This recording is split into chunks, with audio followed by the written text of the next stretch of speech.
Hemos visto incontables películas de terror, hemos escuchado de supuestos casos reales de exorcismo y ojo, no niego ese mundo espiritual, la realidad de ese mundo espiritual.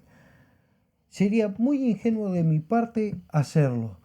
Y la pregunta no es si ese mundo demoníaco existe, la pregunta es si aquello que llamamos exorcismo se asemeja a lo que enseña la Biblia. Cuando nosotros dejamos la tradición, el espectáculo o el cine, nos encontramos con una realidad, una muy distinta a lo que nosotros hemos visto y hemos creído. Y de eso es lo que vamos a estar hablando en el día de hoy. Vamos a ver cómo surge esta práctica y vamos a desmitificar y a tirar por tierra todas aquellas leyendas urbanas que se han instalado en el pensamiento colectivo de esta sociedad.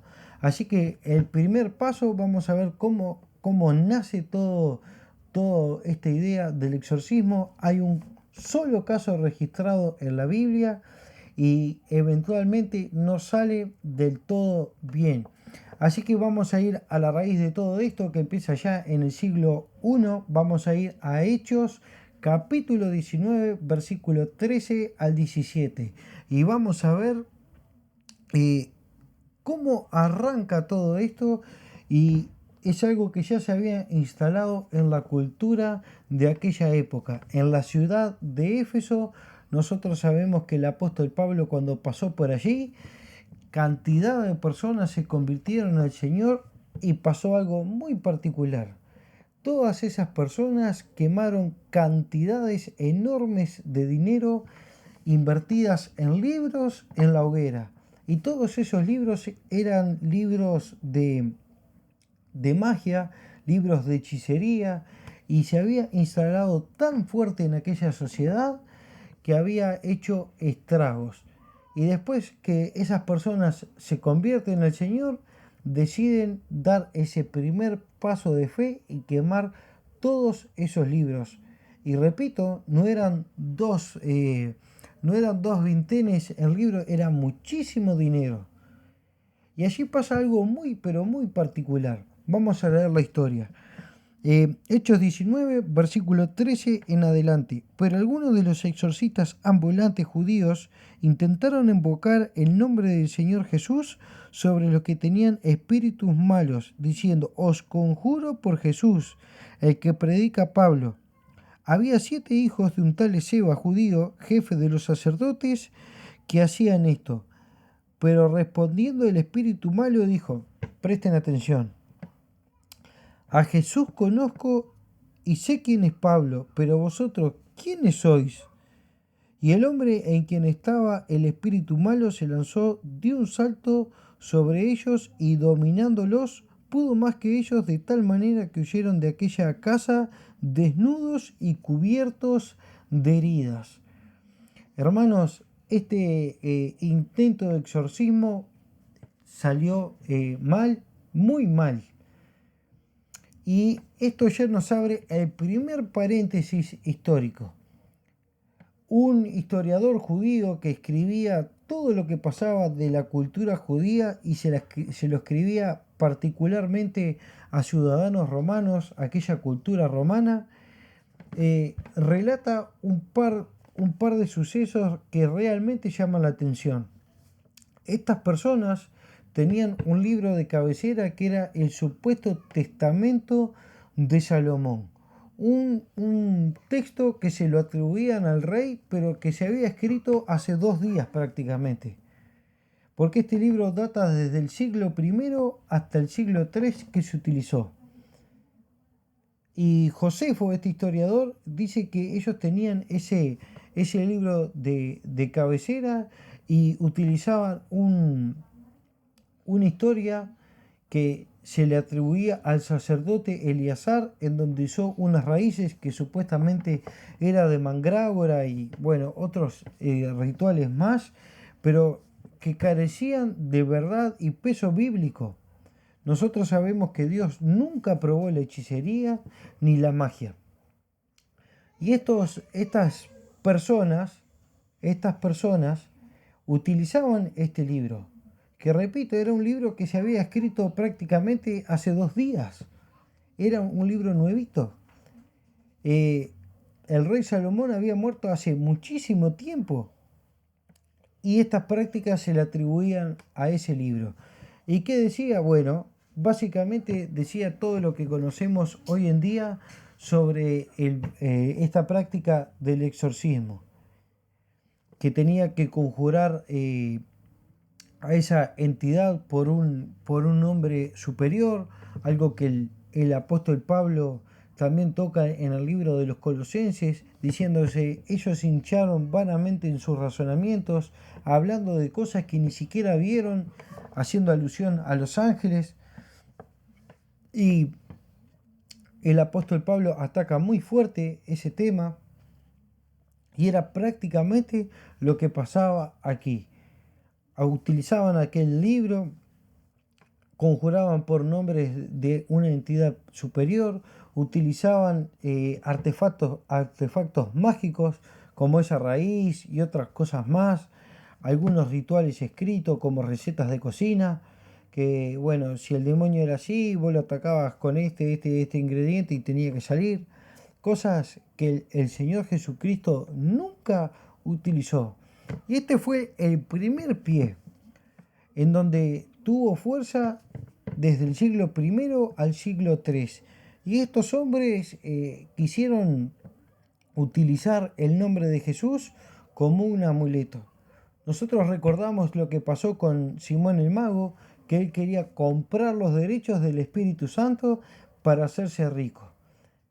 Y estos muchachos querían hacer prácticamente lo mismo. Querían comprar, más bien querían hurtar, porque ellos copian la fórmula de Pablo, porque Pablo en el nombre de Jesús echaba afuera los demonios.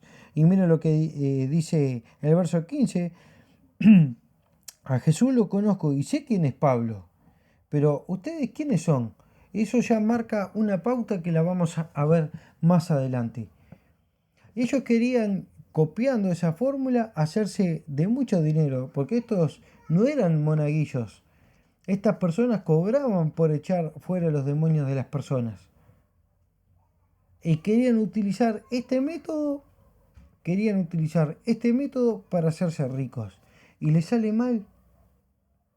Y eso nos lleva al segundo punto, que es del siglo IV al siglo XV.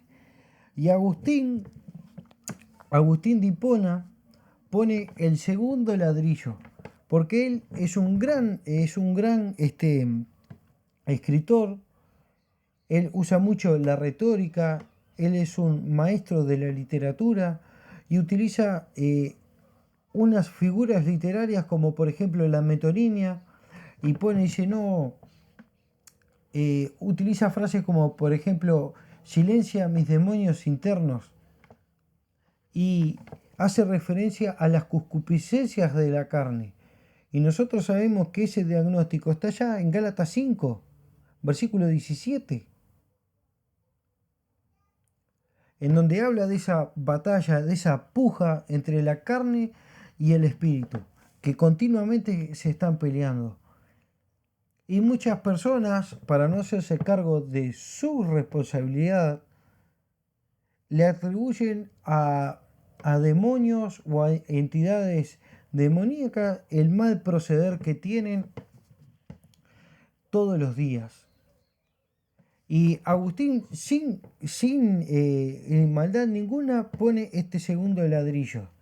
Y después otro referente, Tomás de Aquino, que con su demonología escolástica, que ahí donde vienen las jerarquías, los supuestos nombres, que se sujetan a escalafones espirituales, empieza a cobrar peso. Y también quizás Agustín no lo hacía, Tomás de Aquino no lo hacía de mala manera. Esa corriente de pensadores se dejó influenciar mucho por lo que era el neoplatonismo y lo que era Aristóteles, y querían pasar toda la Biblia por el pensamiento filosófico, y es algo muy peligroso. Y después vemos cosas que no son tan así. Vemos de repente demonios atrás de la puerta, abajo del jabón, en el cepillo de dientes, en un montón de lados.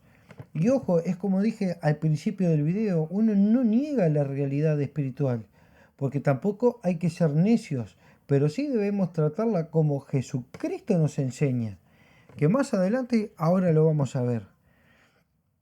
Y todas estas personas fueron sumando poquito a poquito hasta que se hizo una bola de nieve. Y estos pensadores querían rellenar vacíos legales que hay en la Biblia o silencios que la Biblia se toma. Y eso también nos deja una enseñanza para nosotros. Porque, hermanos, cuando la Biblia calla, nosotros debemos de callar. Y el cristiano lamentablemente hoy en día tiene ese fetiche de querer rellenar esos vacíos que la Biblia tiene, que por algo los tiene, con supersticiones, me parece a mí, o quizás lo que quiso decir fue esto, y empezamos a rellenar la Biblia con cosas que a Dios en su soberanía no le plació contarlas. Y eso nosotros lo tenemos que saber. Y eso nos lleva al siguiente punto. El siglo XX fue la cúspide de todo. El cine hiperboliza todo esto que pasa en la Edad Media y en los primeros siglos y lo hiperboliza con la famosa película del Exorcista en 1978. Y le da un auge. Y claro, hermanos, hoy en día el problema es que tenemos mucha información, pero nadie quiere investigar. Y claro, la sociedad cree lo primero que ve. Le pasó justamente a los Gálatas, que el apóstol Pablo le dice, oh Gálatas sin ceso, ¿quién los fascinó? Y hoy, hermanos, el cristiano cree en cualquier cosa, imagínense al que no tiene a Cristo en su corazón. Cree en cualquier pavada. Y hermanos, ustedes tienen que saber algo, que el enemigo es imitador de las cosas de Dios.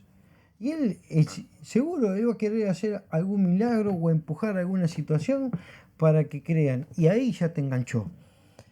Y eso nos lleva lamentablemente al siguiente punto, que es la falta de discernimiento.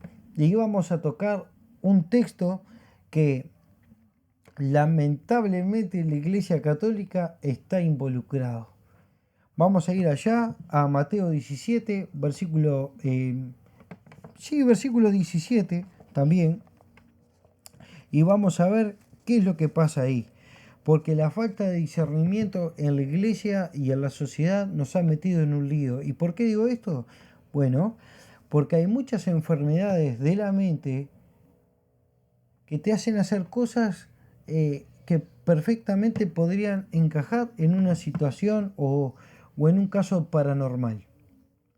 Y la falta de discernimiento hoy en día es algo que está haciendo estragos, porque le encajamos un demonio a personas que tienen problemas mentales y muchas veces le encajamos problemas mentales a personas que lamentablemente están siendo atormentadas. Y esto no es nuevo. En la Edad Media, ¿cuántas personas eran atormentadas por problemas psicológicos, por problemas mentales, porque algún neurotransmisor no funcionaba de la manera que tenía que funcionar? Y decía, no, este está endemoniado, está embrujado y a la hoguera. Las mujeres, hermanos, ¿cuántas mujeres fueron colgadas y quemadas porque supuestamente eran brujas? Y no digo que muchos de los casos no puedan ser reales, servidores de Satanás, pero hay muchas personas que enfermedades como la esquizofrenia, el síndrome de Tourette, o otras enfermedades como el Parkinson, el Alzheimer, que no tenían un diagnóstico y los prendían fuego. Y muchas personas que realmente hoy en día están siendo atormentados y son encasillados en una enfermedad mental. Y en donde está fallando la iglesia es en la falta de discernimiento. Y el Señor nos da una pista allí en Mateo 17, versículo 17, dice: respondiendo Jesús dijo: oh generación incrédula y perversa, ¿hasta cuándo estaré con vosotros? ¿Hasta cuándo os he de soportar? Traédmelo acá. Y le increpó Jesús, y el demonio salió de él, y quedó curado el muchacho desde aquel momento. Entonces los discípulos, acercándose a Jesús, le dijeron aparte: ¿por qué nosotros no pudimos echarlo fuera? Y Jesús le dijo: miren la causa, el por es fundamental, por vuestra falta de fe. Porque de cierto os digo que si tenéis un fe como un grano de mostaza, diréis a este monte: pásate de aquí para allá, y se pasará, y nada os será imposible. El diagnóstico es clarísimo: la falta de fe, la falta de discernimiento. Y el versículo 21, muchas de las versiones ya está entre paréntesis rectos, entre asterisco o corchetes, y miren lo que dice: pero esta clase de demonios no sale sino con oración y ayuno. Y este versículo, hermanos, no está en el original, es un versículo insertado mucho más adelante por los católicos y que trajo muchos problemas a la iglesia. Porque piensan, van a echar un demonio afuera y piensan que no salió porque le falta oración y ayuno. Y ya se meten en ayunos de 400 días, tratando de torcerle el brazo a Dios para no quedar pegado con la iglesia, porque no pudo echar un demonio afuera. Y se utiliza este versículo, un versículo que no está en los originales, y que en muchas traducciones de la Biblia ya lo marca no lo quitan, lo marcan entre paréntesis rectos y ponen una nota al pie que dice que no estaban en los manuscritos más antiguos. Y nosotros tenemos que tener cuidado con este tipo de pasajes, porque nos pueden meter en un lío. Y ahora vamos al último punto y el que nos atañe a todos. ¿Qué pasa con lo que la Biblia dice? Y la Biblia es clarísima. Y aquí, hermanos, lamentablemente vamos a pisar muchos, pero muchos callos. Lo que dice la Biblia, primero, relación, ya lo vimos, Mateo 17 habló de esto, Hechos 19 también lo habla, porque miren lo que dice el verso 15. Dice: al espíritu malo dice: conozco a Jesús y sé quién es Pablo. Y esto, hermanos, ¿por qué se piensan que pasó? Primero, Jesús es Dios mismo. Pero a Pablo lo conocen, ¿por qué? Porque tiene una relación genuina con Dios. Tiene una relación genuina con el Maestro. Tiene una relación de verdad con Jesús. Y eso pasa, lo vemos, por ejemplo, en el verso 12 y 11 dice: y Dios hacía milagros extraordinarios por manos de Pablo, de tal manera que aún aplicaban a los enfermos paños o delantales que habían estado en contacto con sus cuerpos, y las enfermedades se iban de ellos y los espíritus malos salían. Pablo, igual que el famoso versículo con la sombra de Pedro, no era que el pañuelito de Pablo tenía poder, sino que ustedes imagínense en una sociedad cargada de libros de magia, de hechicería. El Señor, en su soberanía, deja que estas cosas pasen para que puedan creer. Hermanos, en los evangelios vimos que el Señor hacía muchos milagros, y ustedes tienen que notar el para que ellos crean. Los milagros, hermanos, muchas veces queremos que sucedan todos los domingos en la iglesia y no es así, porque Jesús no es ningún dueño del circo. Él no está para montar un circo todos los domingos. Él está para rescatar la gente del mundo. Y estos casos pasaban de manera extraordinaria para captar la atención de aquellas personas que estaban atormentadas por el pensamiento ese mágico que tenían. Y eso pasa hoy en día. Primero la relación, después sin show, no había show. Ahora vamos a ver en Marcos capítulo 1, versículo 25. Hoy en día vemos que hay predicadores, y no vamos a dar nombres, pero ustedes ya saben cuáles son. Hay predicadores que le hacen interrogatorios a los demonios, le preguntan de dónde viniste, por dónde anduviste, si comió, si se cepilló los dientes, si se calzó bien, si se bañó el día anterior. Y eso no es lo que el Señor Jesús hace. Y vamos a ver Marcos capítulo 1, versículo 25. Pero Jesús le comunicó diciendo, cállate y sal de él. Y el espíritu haciéndole, agitándose convulsivamente y dando un gran grito, salió de él. Se terminó la historia, sin ningún show. Y ustedes me pueden decir, bueno, ¿y qué pasa con Marcos capítulo 5, con el endemoniado gadareno? Hermanos, es la excepción a la regla. Pasó una vez en un pueblo donde eran la mayoría de personas gentiles. No había casi ningún judío ahí. Y fue una excepción a la regla. Aparece solamente aquí en toda la Biblia. En el Nuevo Testamento, en el libro de los Hechos, ni en ninguna carta del apóstol Pablo, ni de Pedro, ni de Juan, aparece un caso en donde alguno de ellos le pregunta al demonio cómo se llama. Marcos capítulo 5, versículo 9. Y le preguntaba, ¿cuál es tu nombre? Y él dice, mi nombre es Legión porque somos muchos. Es el único caso. Y ustedes también pueden decirme, bueno, pero esto de conjurar también pasa en Judas, cuando el arcángel Miguel riñó por el cuerpo de Moisés con Satanás. Y hermanos, ese es otro problema. La Biblia está lleno de leyendas y historias que el pueblo judío creía.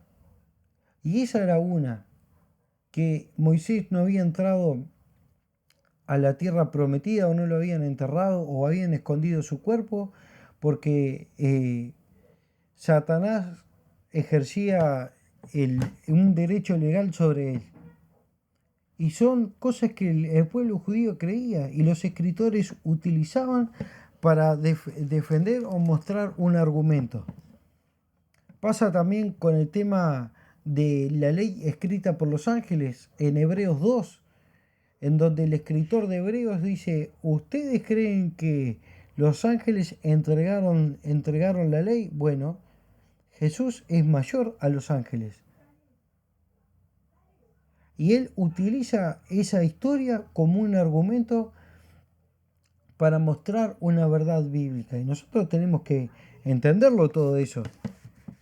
No hay interrogatorios, no hay nombres, no hay niveles.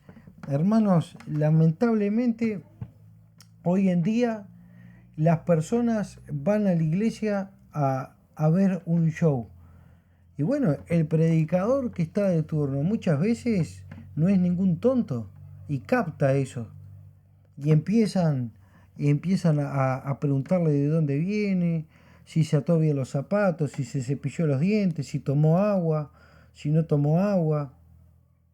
Cosas que la Biblia en ningún momento enseña. Igual que otra cosa, en todo el Nuevo Testamento no hay ningún cristiano endemoniado. Ninguno. En donde muchas veces se ven que un hermano va el domingo a la iglesia y está endemoniado, es libre, y a la semana que viene tiene otra igual o peor.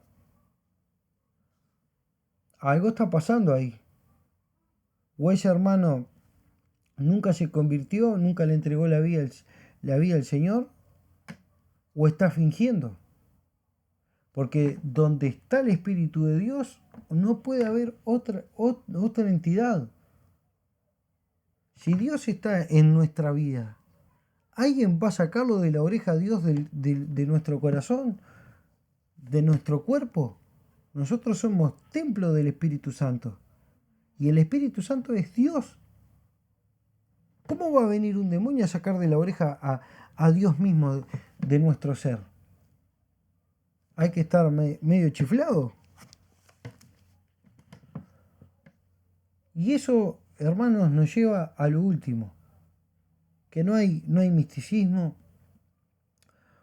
no hay locas pasiones. Solamente se necesita relación con Dios y echarlo fuera en el nombre de Jesús. Nada más. Pero hoy es más fácil creer en un ritual, en un hechizo mágico, que en construir una relación genuina con Dios. Una relación genuina con Jesús. Y eso nos lleva a la pregunta, a esta última pregunta. ¿Nosotros tenemos una relación genuina con Dios o tenemos una frase en latín pegada en la puerta de la heladera? Los dejo pensando en esto. Esto era lo que quería compartir con ustedes, este capítulo especial. Que sea de bendición y nos vemos la próxima.